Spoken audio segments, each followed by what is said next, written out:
Bonjour et bienvenue dans Bienvenue à la maison, donc Welcome Home. On est à l'épisode numéro 4. Quattro. Merci infiniment d'avoir pris le temps d'écouter nos épisodes précédents et puis d'avoir aimé. Continuez à faire pareil, à aimer, à partager. Vraiment, merci. Je vais encore dire, comme d'habitude, bonjour à ma charmante Christelle. T'es tellement drôle. Bonjour, Mathieu. Mais t'es charmante. Ah, Ouais. merci. Comment vas-tu aujourd'hui? Je vais bien, posée, prête Prête? à ouvrir mon cœur, à partager avec toi, avec vous, aujourd'hui. Avec Christelle aujourd'hui, on va parler de la guérison. Le processus de la guérison, son propre processus de guérison. Et puis, elle va vous ouvrir ses portes pour vous donner accès à ce secret et éventuellement partager quelques outils qui pourraient vous aider à faire votre propre cheminement. Alors, comme ça, pour commencer, Christelle, quand on évoque la guérison, tu la définirais comment, selon toi? Mhm. En fait, j'en parle comme processus. Un peu comme dans l'autre épisode où est-ce que tu as mentionné, mais c'est ce processus qui nous permet de reconnecter à soi, de venir, je t'explique toujours à mes clients de venir enlever le superflu qui nous empêche de nous souvenir qui on est vraiment. De venir enlever les superflus, c'est ça. Euh, c'est vrai qu'il y a plusieurs façons d'en parler, il y a plusieurs métaphores, et celle-là aussi, elle est belle. Mm-hmm. Des fois aussi, je l'évoque comme un nuage. Aussi, c'est comme si il y a plein de nuages ou de la bruine. Puis je vois pas, je vois plus rien, je me sens perdue, qui je suis, Ouais. tout ça. Puis on vient, à travers différents processus qui concernent toute la guérison, on vient un peu tasser les nuages, enlever la brume, puis on voit clair à nouveau, on prend les prises de conscience qu'on a besoin, on se souvient, au fond. Wow. Et pour toi, c'est ce processus, qu'est-ce qui déclenche les débuts? À quel moment la personne se dit, maintenant c'est impératif, il faut que j'essaie de guérir? C'est une bonne question. En fait, ce que j'aime mentionner, c'est... en fait, on vient me voir parce que les gens ils vont se sentir perdus, que la vie n'a pas de sens, et ils savent pas vraiment comment naviguer ce bateau-là. Des fois, ça peut emmener dans des états de crise, un peu plus dans des états dépressifs ou d'énorme anxiété, alors que c'est un processus vraiment normal. Mais c'est vraiment, au fond, de venir avoir le support, le soutien, mais souvent, on vient chercher de la validation de ce qu'ils savent déjà. Ils ont les prises de conscience. Ils ont les prises de conscience, les messages arrivent du divin, au fond. Mais il y a un espace, on dirait, d'insécurité où est-ce que c'est vraiment ça ou je suis folle, je suis fou, je suis en train de perdre la tête. Donc, on vient chercher vraiment beaucoup de validation. Autre chose que je veux mentionner par rapport à ça, c'est lorsque j'essaie d'expérimenter, on peut l'appeler comme des relations saines. Que ce soit des relations saines avec ma famille, mes enfants, mon conjoint, ma conjointe, au travail, avec moi-même. En passant, il n'a pas de conjoint. Non, pas encore.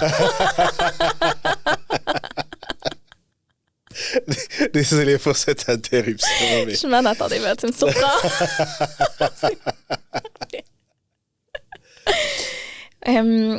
Exactement. Donc, on vient vraiment à la rencontre de qu'est-ce qui est là. De qu'est-ce qui est là pour toi, qu'est-ce que tu aspires, mais surtout, comme que tu mentionnais dans l'autre épisode, référence à aller écouter l'autre épisode si vous l'avez pas encore écouté, parce que tout ça entangle together, comme c'est vraiment ensemble. C'est intriqué, oui. Oui, exactement. Il y a plein de choses qui me viennent, mais par rapport... Ben, au fond, la base, c'est souvent relationnel. Ou est-ce que c'est à travers les relations qu'on a le feedback de qu'est-ce qui se passe à l'intérieur de moi. Parce que je dis toujours que le seul centre de l'univers qui existe, c'est notre nombril. Et tout le reste agit comme réflecteur, miroir de mon univers intérieur. Donc, si mes relations ne me conviennent pas, mes manifestations, je vais dire, ne me conviennent pas, mais c'est de venir à la rencontre de qu'est-ce qui se trouve là à l'intérieur de moi, qui fait que j'expérimente. Donc, l'observateur influence la densité. Donc, j'influence en tant que personne, être complet, l'expérience que je vais faire de la vie, même s'il y a des choses vraiment, vraiment difficiles, souffrantes qui vont arriver, traumatisantes, même dans les expériences les plus, je veux dire, graves ou dramatiques ou difficiles, ben, ils sont tous porteurs de messages et de reflets. C'est vrai, on a souvent dit que notre évolution, c'est à travers nos relations. On se découvre en tant que mère, en tant que conjoint, en tant que... Puis ça nous présente nos limites. Puis à travers ça, il y a comme ce besoin de travailler pour trouver la paix dans tous ces domaines-là. Excellent. Excellent. Et pour toi, Christelle, parce que cet épisode, c'est vraiment à propos de toi, ce voyage commence quand? Le mot qui me vient, c'est... en fait, les deux mots, c'est un peu quête de sens. Ou est-ce que ça pourrait se présenter aussi sur pourquoi j'expérimente tout ce que j'expérimente. Je le sais que il y a une partie de moi qui peut aller bien, mais j'ai l'impression ou la sensation de ne pas aller bien. Il y a une partie de moi qui le sait que je peux me sentir en paix ou heureux, heureuse, mais pourtant, j'ai pas l'impression de l'expérimenter en ce moment. La quête de sens. Mm-hmm. La quête de sens, c'est ce qui vient, selon moi, à travers un processus de guérison. C'est... j'essaie de trouver les mots exacts pour l'illustrer, mais donner du sens à sa souffrance, à sa douleur. Parce que quand tout va bien, il n'y a pas de questionnement. Il n'y a pas personne qui vient à mon... J'ai pas personne dans mon bureau. La question était à propos de toi. Mm-hmm. On va dire, est-ce qu'il y a eu un événement particulier qui a pour toi... Je sais que tu as répondu qu'il y a les choses que tu vivais. Est-ce qu'il y a quelque chose en particulier que tu aimerais partager avec nous qui était comme pour toi? Il y a du travail à faire. Oui. Oui, un peu comme j'ai mentionné, je crois dans le premier épisode. Oui, dans le premier épisode. Pour moi, ce chemin-là a débuté lorsque j'étais en connexion profonde avec ma propre souffrance. Et que j'avais vraiment plus le goût d'être nécessairement ici, sur Terre, parce que c'était trop. Puis je savais pas comment gérer tout ça. J'étais très jeune. Donc, j'avais pas le support non plus à cette époque-là pour faire face à tout ça et faire du sens et avoir les outils pour naviguer le bateau. Mais je pense que j'ai envie d'ouvrir un peu plus sur des événements concrets, des choses qui se sont passées. Puis sans rentrer nécessairement dans les détails, mais un petit peu énumérés. Donc, pour moi, vraiment, cette espèce de relation avec la douleur, la souffrance, dans la vie a vraiment débuté quand mon père est décédé quand j'avais 9 ans. Déjà, le deuil, le 1, où est-ce que c'est comme un choc et du jour au lendemain, j'ai plus de peur. Mais qu'est-ce que la vie va être à partir de maintenant? Et par la suite, à la rencontre de ma mère qui vit son propre processus de deuil de la façon qu'elle a le besoin de le vivre à ce moment-là, mais qui expérimente aussi à ce moment-là une dépression sévère qui vient teinter toute la dynamique. Et chacun de nous, ma petite sœur, en fait mes 2 grandes sœurs, tout ça, on est tous dans notre propre processus de deuil. Ça devient un peu chaotique. Et bref, ça devient un environnement... c'est ça, donc j'ai vraiment grandi dans un environnement en hyper-vigilance, où est-ce que je savais jamais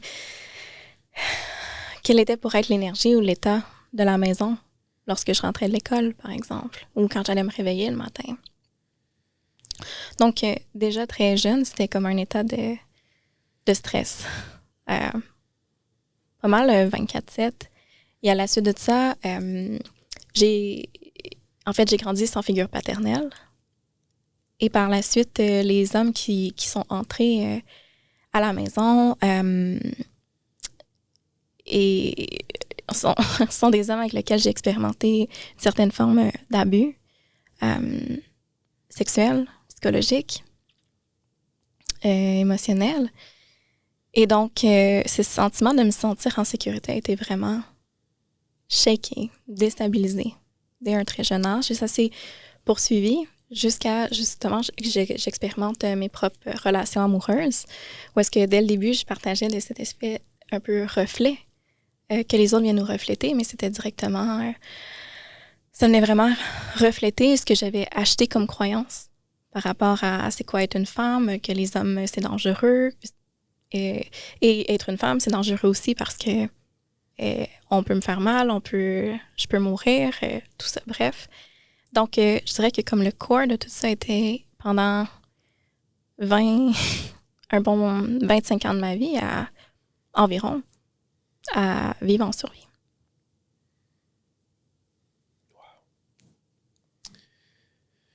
Et donc là, Christelle nous mentionnait un certain nombre d'événements. Et là, tu fais quoi? Mm-hmm. Tu te ramasses avec toutes ces choses qui se sont produites. Tu te dis quoi? Tu pars d'où? Mm-hmm. En fait, même si j'avais déjà commencé un certain processus de travail sur moi, ce qui a vraiment été un élément déclencheur, c'est une relation amoureuse que j'ai vécue, où est-ce que j'ai expérimenté... en fait, ça a été une des situations les plus difficiles, sur tous les sens. Et je ne veux pas donner trop de détails pour protéger également la personne avec qui que les choses se sont passées. Mais je me disais, ce qui est arrivé comme pensée, c'est the next thing, je vais vraiment mourir. S'il n'y a rien qui change. Mais là, c'est qu'est-ce qui doit changer? Oui. Est-ce que j'ai le contrôle sur les personnes à l'extérieur? Est-ce que j'ai... Non, mais j'ai le contrôle sur moi, sur les choix que je fais. J'étais incapable de me protéger, de mettre des limites, au fond. J'étais pas capable de percevoir entre ce qui m'appartenait à moi et ce qui appartenait à l'autre. J'étais très, très fusionnelle et bref. Donc, lorsque j'ai vraiment eu cette sensation profonde que j'allais mourir, je me suis dit, il faut que ça change et je vais demander de l'aide. Donc, par contre, l'aide que j'aspirais à ce moment-là, j'avais envie d'avoir un accompagnement multidimensionnel en étant déjà consciente qu'on a aussi cette partie de l'être vraiment importante et j'avais cet appel vraiment fort à reconnecter à qui je suis vraiment. Et à ce moment-là, je savais pas qu'est-ce qu'on voulait dire par qui je suis vraiment. Quand on dit « rappelle-toi qui tu es », qu'est-ce que ça veut dire ça? Qui je suis? Donc, j'avais vraiment cet appel d'aller à la rencontre. Et comme tu as mentionné dans l'autre épisode, il n'y a rien à faire. Il n'y a rien à faire, la vie, Oui. parce que j'étais rendue là, prête. Et ça venait, tout ça que j'ai mentionné, ça peut paraître, OK, fou, OK, c'est lourd, c'est souffrant. Mais En même temps, ça a été les plus belles expériences de ma vie parce qu'ils sont venus avec leur bagage d'apprentissage tellement riche. Tellement, tellement riche. Et si je ferais un mapping quand je mentionnais que l'élément, le premier, par exemple, était quand mon père est décédé, jusqu'à aujourd'hui, je ne changerais rien dans mon histoire parce que tout avait sa raison d'être pour ce que j'avais besoin jusqu'à maintenant d'expérimenter pour mon propre processus d'évolution ou ma propre expérience ici sur Terre. Et là, tu mentionnes, je me suis dit, tu as dit qu'il fallait que quelque chose change. Mm-hmm. Et quand il s'est agi d'aller trouver de l'aide, c'était quoi tes premiers choix? Parce que parfois, c'est ça la situation. C'est des gens qui disent, OK, mais bon, oui, on fait ça où? Oui, on fait ça où? C'est sûr que ce que je m'apprête à mentionner, c'est vraiment d'une perspective personnelle. Donc, si jamais ça colle pas ou ça résonne pas, j'invite vraiment à laisser aller ou à laisser glisser. Mais pour moi, c'est vraiment important d'être épaulée, soutenue par une personne qui me considère dans mon entièreté. J'avais pas envie d'une personne qui travaille juste mon mental ou juste mes émotions. J'avais envie d'englober vraiment le tout. Vraiment le tout. Et c'est la vie a vraiment organisé les choses pour mettre sur mon chemin. Je vais dire le mentor, la personne qui m'a accompagnée et qui son approche est constituée holistiquement, enfin, de considérer l'humain dans son ensemble, l'humain et l'être, je dirais. Oui. Donc, pour répondre plus précisément à la question, je pense que c'est d'être à l'écoute de qu'est-ce qui est là pour toi. Dans un moment où est-ce que, OK, je vais aller chercher de l'aide, c'est où que je vais, d'être à l'écoute. Mais ce que j'ai envie d'inviter, c'est d'aller à la rencontre de personnes qui sont capables d'accompagner avec l'entièreté de qui nous sommes. Bonne. C'est ça, il y a énormément de sollicitations aujourd'hui. J'ai l'impression que le monde de la retraite ici, retraite là-bas, je n'ai rien contre les retraites, j'y vais moi-même. Donc, différentes pratiques, breathwork, on a le sound healing, on a la cérémonie, de pleine lune, on a plein de cérémonies. Mm-hmm. Chacune venant d'une culture ou d'une une ligne d'enseignement donnée, ça peut devenir très confusant. Mm-hmm. Ce que ça veut dire la guérison. Qu'est-ce que tu conseillerais à quelqu'un, disons qu'il y a relativement les mêmes enjeux, il y a eu les mêmes enjeux comme des problèmes relationnels, des abus relationnels ou des problèmes de deuil. Quelle serait l'orientation la plus efficace pour une personne comme ça? Par où elle commence? Mm-hmm. Parce que c'est le travail que tu fais. Mais, Oui, par où elle commence. En fait, on vit une expérience, selon moi, multidimensionnelle et je nous considère vraiment aussi des êtres multidimensionnels. Donc, est-ce qu'il y a un endroit précisément à commencer? Pas nécessairement. Ça peut être ta première inscription dans une retraite ou dans un atelier de yoga ou de breathwork, comme que le processus peut débuter dans la rencontre avec un guide, un thérapeute, un psychologue, peu importe les titres qu'on veut donner. Mais c'est de commencer quelque part et de se laisser être guidé et, selon moi, demander aussi la guidance pour la guérison à laquelle on aspire. Parce que, selon moi, c'est pas de faire comme le plus de retraites possible ou de simplement faire de la thérapie. Mais pour moi, c'est tout ça qui permet de venir à la rencontre de qui on est vraiment. Il y a une question comme ça qui me traverse l'esprit. Oui, vas-y. Peut-on guérir seul?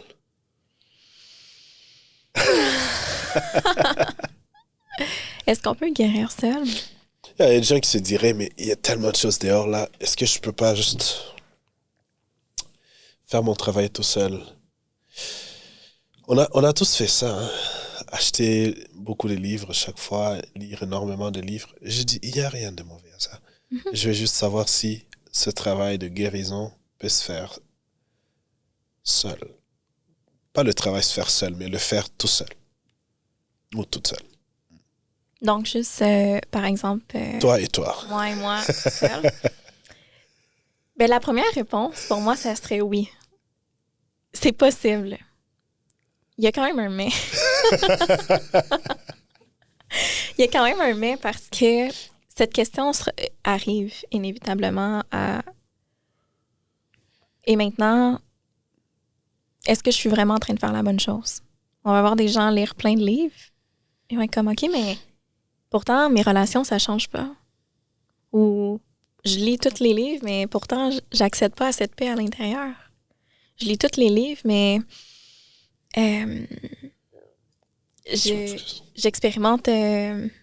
mon cancer revient tout le temps, par exemple. Donc, c'est pour ça que je dis mais. Mais je crois que la guérison, c'est quelque chose qui se fait aussi en communauté, c'est quelque chose qui se fait à travers les autres. Et selon moi, oui, seul, mais mettons ma réponse pour cet épisode-ci serait au moins avec une autre personne. Au moins avec une autre personne. Parce que on se rend compte que ça devient lourd à porter seul, ce qui nous habite. Et ben, on n'a pas besoin.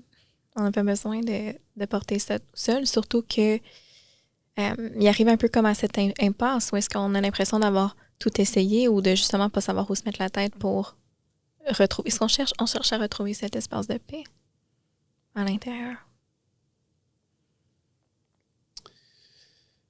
Bien. J'aime être dans la position de juste poser des questions. Il y a des gens aujourd'hui de plus en plus qui se tournent à l'intelligence artificielle pour faire leur propre réflexion, l'autoréflexion avec les outils d'intelligence artificielle. Ce n'est pas personnellement une modalité que j'ai explorée. Je ne sais pas jusqu'où ça peut aller. Quel est toi ton avis par rapport à ça? On parle toujours de la guérison, mais d'un processus personnel avec l'intelligence artificielle. J'adore ta question parce que c'est vrai que c'est quelque chose qui se passe beaucoup. Puis il y a beaucoup de posts là, que je vois sur les réseaux sociaux où est-ce que voici mon nouveau thérapeute ou quelque chose comme ça. Ce qui me vient, c'est est-ce que ça me fait du bien? Oui. Mais est-ce que ça me ramène dans cet espace de paix? À toi de poser la question. Et bref, ce que j'explique... ce que je peux être témoin, témoin à travers ma propre expérience, mais aussi à travers l'expérience de mes clients, je vois vraiment les résultats arriver lorsqu'on passe vraiment à travers le corps pour venir enlever, au fond, je dirais, ces nuages-là. Donc, par exemple, on passe à travers le corps pour le processus de deuil. Le corps, où est-ce qu'on engage tout, au lieu de juste engager le côté mental ou émotionnel ou juste faire un rituel de deuil.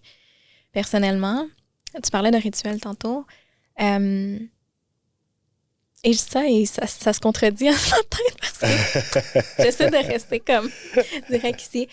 Mais pour garder ça simple, de faire des rituels ou de porter un bracelet, je parle au niveau énergétique, tout ça est bien et complémentaire à un processus de purification intérieure, je dirais. Oh, OK. Bon, ça ouvre sur la purification intérieure. Oui. Qu'est-ce que tu entends par la purification intérieure? Ça ramène au début ce que je parlais, où est-ce que de venir enlever les nuages et la bruine. Est-ce que c'est un protocole, c'est un processus, c'est un rituel? Et comment on fait ça? Oui, Comment on c'est fait ça, ça, le processus c'est de ça. purification intérieure? Et je trouve ça toujours vraiment pas simple à expliquer.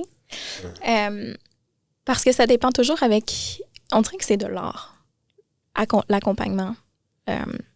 L'accompagnement d'une personne dans son processus, parce que il y a des possibilités infinies pour arriver à le même résultat qui est la recherche de rencontrer sa paix. Donc, il y a plusieurs techniques, il y a plusieurs approches possibles. Mais pour moi, ma force, c'est vraiment d'être à l'écoute de ce qu'on me guide de faire avec la personne, avec toutes les connaissances que j'ai jusqu'à maintenant et à venir.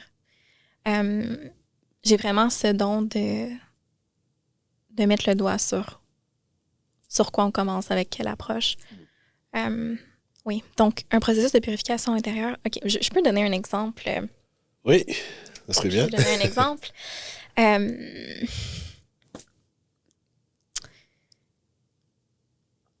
Je vais prendre moi, tant qu'à faire.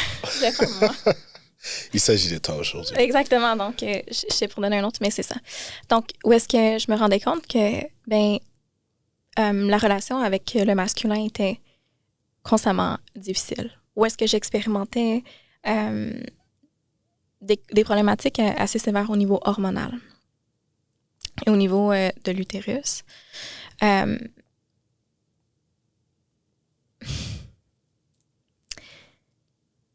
Qu'est-ce que je fais? Qu'est-ce que je fais avec ça pour changer ça? Ou est-ce que je peux passer ma vie à constamment blâmer les hommes ci, les hommes ça, c'est lui, c'est sa faute, ici, c'est ça. Mon débalancement hormonal, mon corps il est comme ça, puis genre pauvre moi. Jusqu'à ce que j'aille à la rencontre, comme je mentionnais, où est-ce que la vie a placé des gens sur mon chemin pour venir m'expliquer des processus pour venir transformer ça. Donc, qu'est-ce qui, en fait, de venir à la rencontre de la racine? Donc, par exemple, si je prends l'exemple de mon corps qui générait un problème hormonal, bien, le corps génère pas un problème hormonal juste pour le fun parce que ça y tente. Ce qu'on se rend compte, c'est qu'à la racine, il y a toujours une explication qui vient pointer sur, on parlait dans l'autre épisode de mémoire, par exemple. Débalancement hormonal parce que au niveau ma sécurité intérieure, elle n'était pas là, n'était pas installée. Donc, comment venir réconcilier moi avec moi-même, comment venir réconcilier, je vais le mentionner comme ça, mon énergie féminine avec mon énergie masculine pour venir l'expérimenter par la suite dans mon monde extérieur, donc en relation avec, par exemple, un homme, pour pouvoir finalement vivre une relation saine avec les hommes. Donc, ce qui se cachait derrière ça, on s'est rendu compte, j'avais le deuil de mon père que j'avais pas fait, que je vivais encore énormément, c'est encore très, très douloureux. Et par la suite, on s'est rendu compte que j'étais pas en paix avec les abus. Et je m'identifiais à ce que j'avais vécu, à ce qu'on avait dit, l'humiliation, le sentiment qu'on m'a enlevé, ma dignité, toutes ces croyances-là. Finalement, je m'identifiais à plein de choses. Et donc, je suis venue conditionner mon corps au fond, à générer un débalancement, je veux dire ici, hormonal.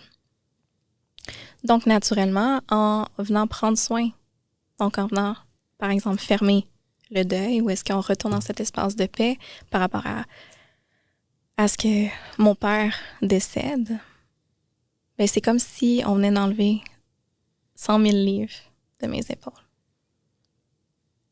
Et il y avait un changement, un shift énergétique, déjà, en m'occupant de ça.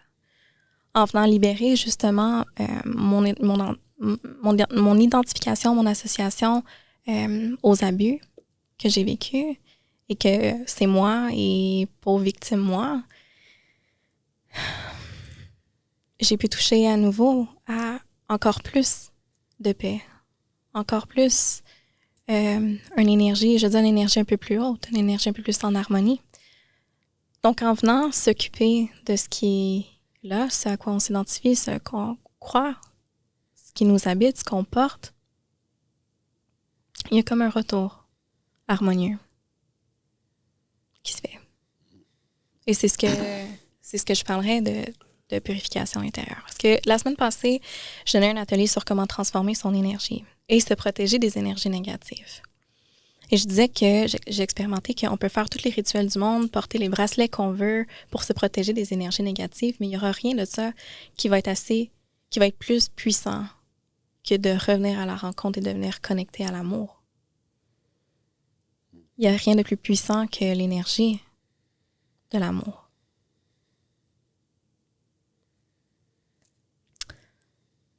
Donc, c'est un processus que je trouve intéressant à essayer d'expliquer. Et à la fois personnalisé, comme tu as dit, c'est de l'ordre de l'art et il n'y a pas une façon de le faire. Chaque personne avec la singularité de sa situation, on peut prendre une route ou une autre. Exactement. C'est bien. Moi, cette question me vient à l'esprit maintenant parce que je parlais de l'énergie masculine, mais ça me fait penser à toutes les retraites où je suis allé. Il y en a une, je suis allé, il y avait 22 participants. Il y avait 21 filles, ou femmes, et un garçon. Donc 20 femmes et un garçon. C'était le seul garçon. Oui. Et ça, c'est pas singulier.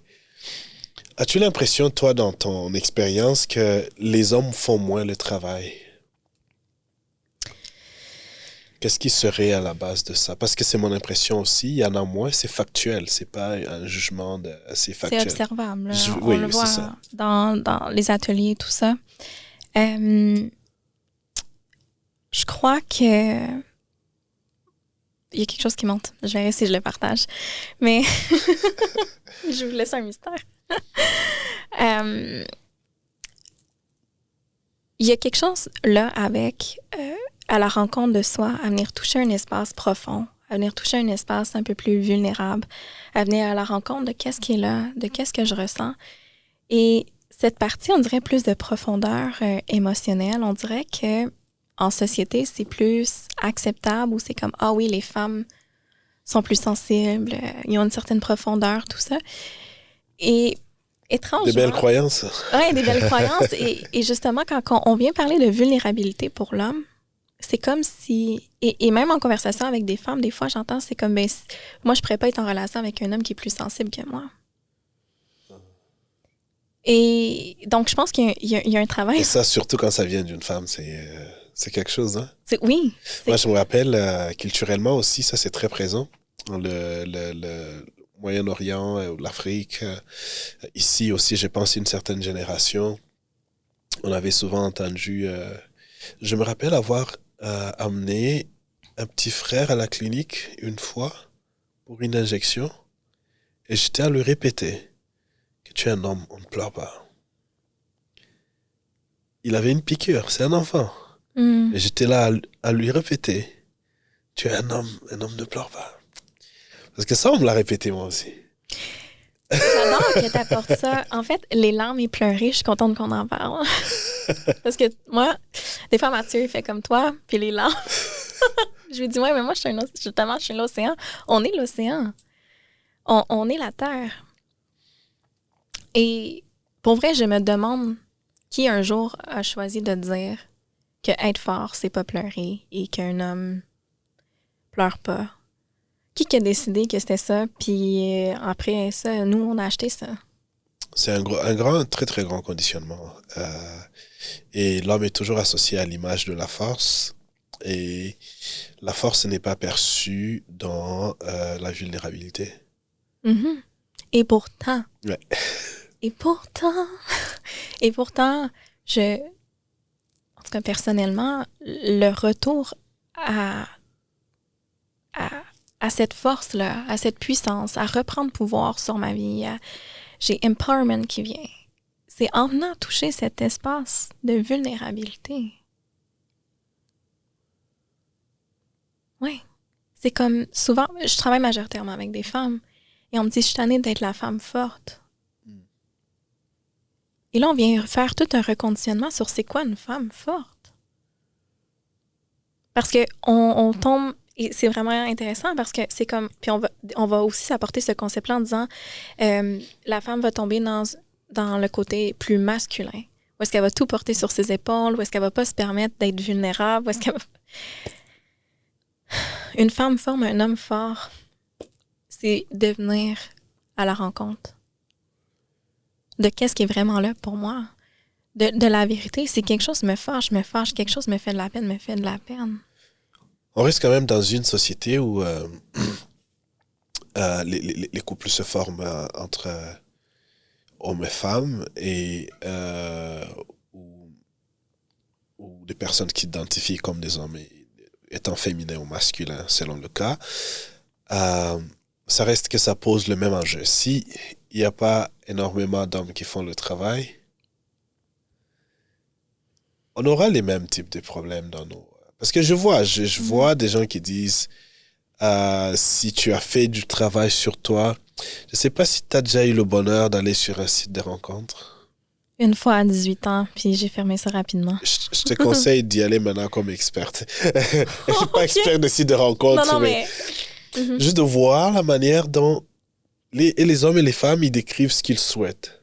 Il y a énormément de femmes qui aimeraient rencontrer des partenaires qui ont fait leur travail de guérison. Mais qu'est-ce que nous, en tant que société, on pourrait faire pour encourager de plus en plus les hommes? Parce que il y a aussi ça dans... C'est vrai qu'il y a comme un jeu de... On se jette la responsabilité, mais en tant qu'éducateur, en tant que parent, il y a combien de travail à faire à la base avec les enfants pour changer cette perception-là? Qu'est-ce que tu penses de ça? Merci de dire ça. Parce que justement, ce matin, j'avais une conversation avec un homme vraiment précieux. Mais je pouvais entendre à travers ses mots la douleur qu'il porte. Il me disait bref, la fin de sa phrase c'était « Je vais assurément enseigner à mon fils de ne jamais être vulnérable avec une femme, ever again. » Ça m'a brisé le cœur. J'avais une larme.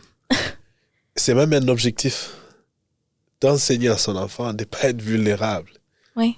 Qu'est-ce qu'il a dû vivre, lui, pour dire ça? C'est exactement Incroyable. ce que je me suis dit. J'ai fait « Ah! » Et je pouvais ressentir le niveau de douleur qui est là. Parce qu'au fond, ce qu'il me disait, c'est que ça finit toujours par être... comment on dit ça en français? T'as une minute. Ça va venir. Comme d'être joué contre. C'est comme si je me montre vulnérable, on va l'utiliser contre moi. Ouais. Et juste à travers ça, ça me disait un peu l'histoire et probablement des choses qui ont été vécues en répétition. Donc, on vient vraiment enregistrer que c'est dangereux d'être vulnérable. Sauf que, où est-ce qu'on parle justement de relations? Comment, et l'échange que j'avais avec lui, c'est pas possible de créer une relation, venir à la rencontre, et je parle d'une union divine, mais un amour sain, ou une rencontre avec une personne où est-ce qu'on va à un certain niveau de profondeur. Mais on entre en relation avec l'autre already on a battlefield. Ouais. It doesn't make sense. Perdu d'avance. C'est exactement. C'est comme, I want to be with you, but you are already a threat. Comme, oh mon Dieu. And I'm sending so much love, mais je suis sûre que c'est pas le seul homme qui l'expérimente. Je peux te dire que non. Exactement. Je peux te dire que non. Et cette tendance, parce qu'on parle de la guérison, écoutez, l'essence de ces conversations, on a conçu cet espace pour vraiment aller avec ce qui est dans le moment présent. Donc, il n'y a rien de structuré à travers tout ça. On navigue avec ce qui arrive là. Il y a de plus en plus des femmes qui préfèrent faire du travail entre elles. Mhm. Je ne sais pas tout à fait les avantages que ça comporte. Je ne sais pas pourquoi on est rendu là. Est-ce que c'est parce qu'on a tellement invité les hommes à venir avec nous, ils n'ont pas voulu? Qu'on est tanné d'eux autres à dire OK, on va le faire entre nous les filles? Ou bien on se sent plus en sécurité avec ceux qui parlent le même langage que nous? Malheureusement, il n'y a pas beaucoup de groupes d'hommes comme ça. Mm-mm. Comment on fait pour... Mm. Qu'est-ce que tu suggérerais? D'abord les raisons et puis quelques suggestions pour comme, améliorer cette tendance à sexualiser la guérison. Mhm. Tu me ramèneras si jamais je m'égare. Ben, en fait, tu l'as vraiment bien nommé, c'est en faisant le travail seulement entre femmes, on se sent plus en sécurité. Sauf qu'on est, en faisant ça, en fait, ça a sa place et je crois que ça peut être bien d'avoir des espaces où est-ce qu'on se retrouve seulement entre femmes parce qu'on expérimente des choses différentes que peut-être un homme ne va pas le vivre de la même façon. Oui, parce que si je suis dans une retraite, on parle de matrice tout le temps, je n'y comprends rien. Ton bol qui reçoit tout, qui retient tout, tout ça. Oui, je vais être là, je vais écouter, mais je comprends pas grand-chose. Oui, exactement. Je crois que ça a vraiment sa place et c'est nécessaire. Mais je pense qu'un des gros travaux qui est important, que de plus en plus on emmène, c'est la réconciliation, la réunion. Et on fait ce travail-là et on aspire tous à être en relation avec un homme, avec une femme, sous différentes dimensions. Notre père, notre mère, notre enfant qui a grandi. Exactement. Tout ça, oui. Notre soeur, notre frère, et ça peut être un oncle, ça peut être... Un patron au travail. Exactement. Mais c'est constamment... ce qu'on voit, c'est au-delà du titre. On voit un homme, on voit une femme. Donc, si on aspire à de la réconciliation, on a besoin de travailler ensemble également et d'avoir des espaces où est-ce que... qui sont mixtes. Et ça me ramène à... J'échangeais là-dessus, où est-ce que... Peut-être qu'il y en a qui vont se reconnaître là-dedans, dans un processus de guérison, justement, où est-ce que ça fait un bout, peut-être que tu es célibataire, que tu travailles sur toi, puis tout ça, puis tu fais comme, bon, là, je me sens bien, j'ai pas le goût, je suis tellement bien tout ça, j'ai pas envie de rencontrer personne. Ou ben, ça, j'entends ça beaucoup. Je n'ai besoin de personne dans ma vie. Oui. Semble-t-il, c'est le langage des personnes guéries. Je n'y comprends pas grand-chose non plus. Mais bon. Ben, je pense que c'est une illusion et une croyance qu'on aime acheter. Ça nous fait sentir mieux d'exister peut-être pour un certain temps, mais deep down, c'est pas la vérité. On a besoin d'être ensemble. On n'a pas été conçus. Est-ce que une femme qui a eu énormément de défis avec des hommes dans sa vie, est-ce que la présence d'un homme dans un cercle peut trigger ces blessures? Of course. C'est probablement ça que les gens essaient d'éviter aussi. En fait, on passe notre vie à essayer d'éviter. On passe notre vie à essayer d'éviter, à éviter la souffrance, à éviter la douleur, à éviter le trigger. Moindrement qu'on est trigger dans une relation, ah non, je pense pas que c'est la bonne personne, on se laisse. Le but, c'est pas de pas être trigger, mais c'est de venir à la rencontre de cette lumière qui est allumée. Ou est-ce que, ben, en fait, il y a comme un bouton qui est pesé, mais s'il n'y avait pas de bouton, il n'y aurait pas eu de bouton à peser. Donc, par exemple, dans un cas comme ça, si une femme a vécu énormément d'abus avec le masculin, la présence d'un masculin peut venir activer son système nerveux. Mais est-ce que ça veut dire que le masculin présent est vraiment un danger? Non, mais son corps va réagir de cette façon-là. Mais c'est le meilleur espace pour venir guérir. Et c'est là où est-ce que j'arrivais. Avec le travail individuel qu'on fait, c'est bien, mais il y a comme une autre étape de guérison qui se passe lorsqu'on entre en relation avec l'autre. Donc, de là, je parlais du célibat et après ça, entrer dans une relation. On peut se sentir mieux après avoir fait un cheminement de thérapie, peu importe, en étant tout seul. Mais le jour où est-ce qu'on va vouloir être en couple, on va être comme, mais qu'est-ce qui se passe? Toutes les lumières allument à nouveau. Ce que je pensais avoir réglé allume à nouveau. Mais comme un autre niveau de guérison. Et ce n'est pas nécessairement parce que la personne est réellement un danger ou que c'est pas la bonne personne non plus, mais on a été majoritairement blessé en relation. De soi, on a besoin de guérir en relation et c'est pas en restant tout seul que la vraie ou totale guérison va avoir lieu. On a besoin de revenir ensemble. Et la tendance aujourd'hui est toujours de surpolariser ces différences-là. Où on parle de moins en moins de venir ensemble. Je pense avec les médias sociaux, il y a énormément de polarisation homme-femme. Aujourd'hui, il y a des tendances alpha et puis d'un côté, et puis les autres féministes extrémistes, et puis toutes ces choses qui se passent. J'ai l'impression que, je sais pas, tu me diras ce que toi tu penses de ça. Ça ne rend pas essentiellement le terrain fertile pour travailler ensemble. Non. Non. Déjà, en mettant des noms, des termes, l'homme alpha, on est encore dans la division, dans la séparation. Peut-être que c'est confortant. Il y en a qui se trouvent ça à l'abri d'être de la victimisation, à l'abri de l'abus de l'autre genre. C'est pas aidant. Je trouve. Non. C'est pas aidant. Malheureusement, ce sont des leaders mondiaux Ouais. qui sont très populaires aussi, qui s'affichent dans ces postures-là. Alors, on va revenir à... Ok, oui, j'aimerais ça dire quelque chose. Oui. Et warning, je m'apprête à dire quelque chose de vraiment délicat. Oui. Vraiment délicat. Et je suis très consciente du niveau de délicatesse de ce que je m'apprête à partager, mais je trouve que ça fait partie des messages que j'ai envie de partager.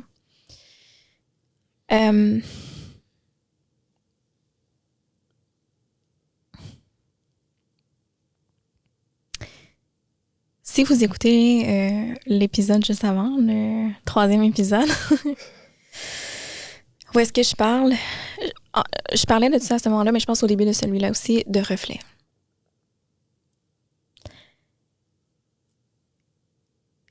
La prise de accountability, de responsabilité, est vraiment, vraiment, vraiment importante.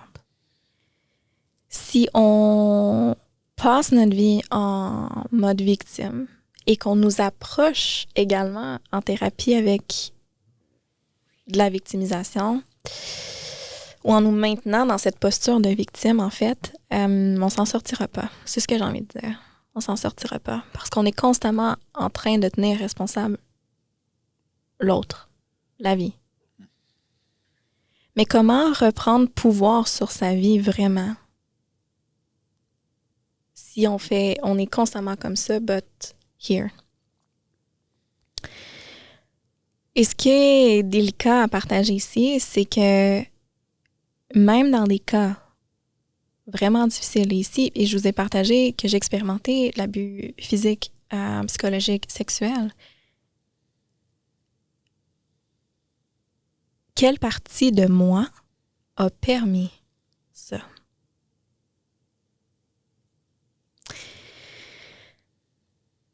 Et c'est même pas nécessairement une question à répondre. Mais la question, elle est là quand même parce que si ça s'est présenté dans mon monde extérieur, ça vient, la loi de reflet s'applique dans une situation comme ça aussi. Et le but n'est pas de tout remettre sur vos épaules et vous dire que c'est votre faute, qu'est-ce qui est arrivé. Vous n'êtes pas responsable des gestes de l'autre, mais on est responsable de notre propre processus de guérison et de se sortir de cette victimisation pour reprendre pouvoir sur notre vie. Et sinon, comme je disais, on s'en sortira pas. Ça finira jamais.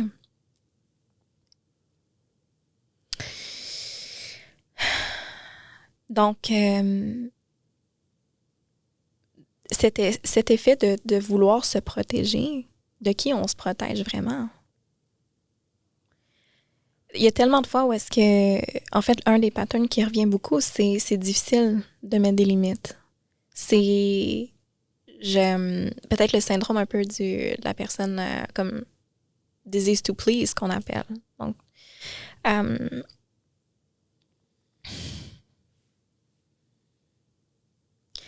comment on vient transformer ça? Comment qu'on vient reprendre le pouvoir? Je parle même ici, on peut rentrer même sur un effet de fréquence où est-ce qu'on dit pourquoi que je rencontre tout le temps des hommes à caractère manipulateur, contrôlant. Mais ça pourrait être l'inverse, ça pourrait être des femmes aussi à caractère manipulatrice, contrôlante, avec des traits narcissiques, par exemple. On va parler de ça. Si on est un match, c'est qu'on partage la même fréquence. Et les matchs qu'on voit, c'est justement souvent une personne avec laquelle c'est difficile de mettre des limites. Donc, elle va dire tout le temps oui, elle va se modeler, je vais dire elle, mais je vais prendre ma propre expérience, on va se modeler pour plaire à l'autre, pour qu'on soit choisi, pour pas qu'on soit abandonné et tout ça. Mais c'est quoi la fréquence? On partage la fréquence de la manipulation. Donc, dans un cas ici, si je suis à la rencontre d'un homme comme ça, qu'est-ce qui est en train de me refléter de moi? Et on dirait que ça passe mieux parce que, je suis toujours comme d'être la bonne fille ou la bonne femme ou je fais rien de mal. Mais il y a quelque chose certainement on peut dire, qui est mal fait. C'est que je suis constamment en train de manipuler ma vérité pour aller rencontrer l'autre. Donc, la prise de responsabilité est vraiment importante parce que c'est seulement là qu'on va pouvoir, qu'une guérison réelle va avoir lieu. Ou est-ce qu'on fait comme, oh mon Dieu, comme j'ai vraiment le pouvoir de changer ça. Pourquoi qu'une personne va constamment rencontrer le même type de personne? Il y a un moyen de renverser ça. On n'est pas prisonnière ou prisonnier d'être constamment en match du moment où est-ce qu'on va venir faire un travail de purification intérieure. Ou est-ce que c'est souvent derrière ça, il y a la blessure de l'abandon à venir. on recule. Souvent, ça s'est passé avec la mère ou le père. Un abandon symbolique, un abandon réel. Au moment où est-ce qu'on vient libérer ça et que ce qui se passe à l'intérieur, le socle de sécurité intérieure se reconstruit. On développe plus de confiance en soi, je veux dire d'amour de soi. La mise de limites, de pouvoir ressentir ces limites parce qu'on peut se sentir gelé pendant un certain temps, de ne pas pouvoir les ressentir, de ne pas pouvoir les exprimer. Peut-être que justement, à chaque fois qu'on a essayé d'exprimer, notre voix était shut down. Quand on vient réapprendre tout ça, on n'est plus un match. Wow, vous étiez prévenu. Ça, c'était bien. Merci d'avoir pris le temps de... J'aime dire la vérité à ses droits. Parfois, on est tenu au droit de dire la vérité. Même si ça peut faire mal. Mm-hmm. Il faut qu'à un moment donné, on dise la vérité.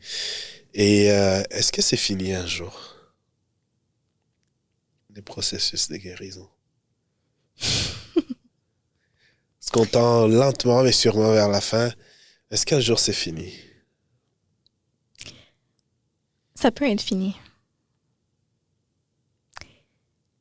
Ah, écoutez, je vous réfère à l'épisode 3. Lorsqu'on step dans cet endroit, élaboré dans l'épisode 3, ça peut être terminé. Et beaucoup plus tôt qu'on pense. C'est une expérience totalement différente. Totalement. Parce que elle venait de dire de prendre la responsabilité. Oui. Il y a des espaces où quand t'es rendu là, quand tu es pas rendu parce qu'il y a nulle part où aller, mais quand tu te tiens dans cet espace, un narcissique peut être dans ta vie, mais il n'a aucun effet sur toi. Exactement. Parce que c'est juste, tu en ris. Mais c'est bon, une étape à la fois. Chacun, au niveau où il se trouve, avec ses propres prises de conscience. pour ceux qui sont vraiment appelés à aller explorer profondément, spirituellement, regardez l'épisode numéro 3. On a fait la relation entre la guérison et la spiritualité. Mais avant de conclure, j'ai Non, envie de juste... ok, oui, Céleste en... OK, non, mais je veux juste dire quelque chose par rapport à ça, parce que si on revient, vous allez voir, entre cet épisode-ci et l'épisode 3, on se promène dans les dimensions. Quand que je parlais de guérison multidimensionnelle, je me réfère un peu à ça, à considérer tout ça. C'est tout ça. Mais s'il y a quelque chose que j'ai envie de mentionner, souvent, on associe la guérison avec le fait de ne plus jamais ressentir de douleur, de souffrance, d'inconfortabilité ou même de plus jamais être trigger. Et ce n'est pas ça. Mais c'est la façon dont je vais venir m'accompagner, de venir respirer dans qu'est-ce qui est là, d'en venir m'occuper, de prendre soin, au lieu de constamment projeter sur les autres. Ou tenir l'autre responsable. Ou c'est je me sens de même parce que c'est ta faute. D'être en mesure de venir à la rencontre de c'est quoi mon besoin et d'être en mesure de le communiquer et on peut même demander à l'autre. Peut-être que j'ai besoin simplement d'être tenu. D'être juste de dire est-ce que tu peux me tenir? Me tenir qui est un câlin. Très souvent, ce que je peux parler en tant que femme, on ne se permet pas de nommer ce besoin-là. Mais on est responsable. Et souvent, on va se fâcher parce que c'est comme, il aurait dû le savoir que je voulais qu'il me tienne. Fait qu'of course que j'y ai fait de l'attitude puis que je l'ai envoyé promener, tout ça. Non. Vous l'entendez, c'est votre responsabilité de passer à travers votre propre processus de guérison.